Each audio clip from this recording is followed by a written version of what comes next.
Noun poem. A noun is a person, a place, or a thing. Don't forget the animal names. Look around you. The list is endless.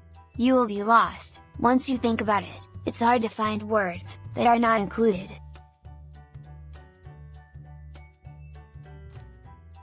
Think person. Mother, father, brother, sister, teacher, sailor, doctor, singer, policeman, fireman, businessman, mailman. And more than one person? Think class, swarm, pack, fleet, collection and a bunch.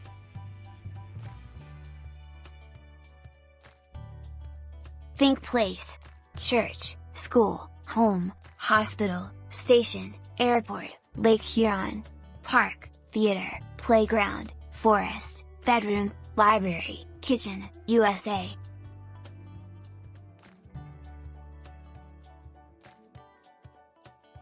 Think of things.